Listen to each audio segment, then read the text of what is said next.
really getting amongst the runs other than that one innings.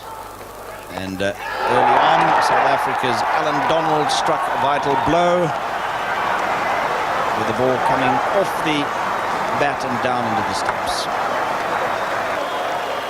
Immediately after he got his 100 at Centurion Park, and in trying to, he edged it on to his stumps.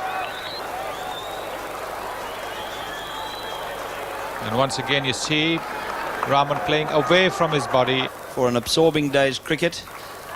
And there was further drama for India when Allan Donald had Manjrekar LBW.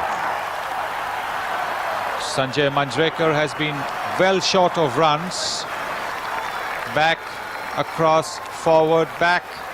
And when Donald gets the ball to nip back in and keep low, then he finds that he is in front of the wicket.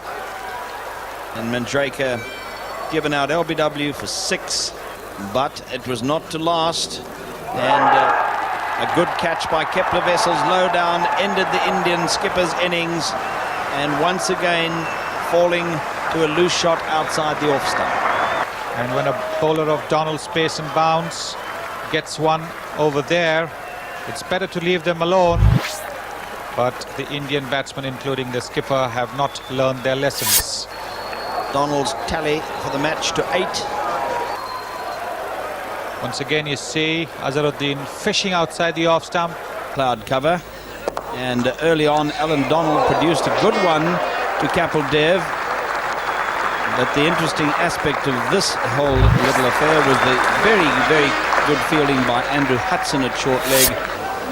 South Africa got what they were wanting, an early breakthrough when Manoj Prabhakar was given out, caught behind, way through to Richardson. And a good leg cutter there from Allan Donald. Richardson taking it. And hoping to do so early on the 4th day. Allan Donald didn't take the first over of the day. That went to Brian McMillan, but he soon took over from Brian McMillan at the duck pond end, with India in a crisis. Peter Kirsten should have caught Moray at 3rd slip. And it bounced off his hands and away from McMillan. It wasn't to prove too expensive, as Allan Donald got Moray in the end, this time off the inside edge of the bat into the stumps. And then he goes and plays a slightly loose shot without getting his foot across and dragging the ball onto his stumps, much to the delight of Allan Donald. Moray's 17 was exactly half of a partnership of 34, but he might have been out early on, Kumble. The ball just dropping short of a diving Dave Richardson. It was a good effort. Kumble did well to stay there for some time with Kapil Dev until he got a really nasty one from Allan Donald. It hit him on the helmet, but before that it appeared to brush a glove or something.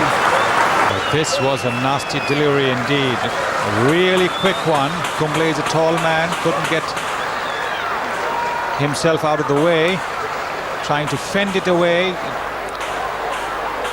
Another victim for Richardson.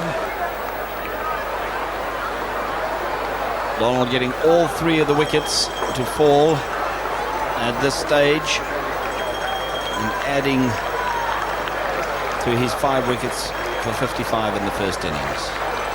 And this a really mean delivery on a day when there wasn't quite as much bounce or pace for Donald and Schultz as there had been that had come to see the kill for South Africa. But it was not to be, not for a long while anyway. But eventually Donald got his man, and Kapil Dev well taken by Brian McMillan in the slips, and the end of a magnificent innings. But there he gets Kapil trying to look for a single to keep the strike, and Brian McMillan's big palms close in over this catch. But what an innings, 129 when India were in desperate trouble, particular Donald becoming the 11th South African to take 7 wickets in an innings. Hugh Tayfield did it 4 times, 7 for 84 to add to his 5 for 55 in the first innings, and only the 9th South African to take 10 or more wickets in a test match.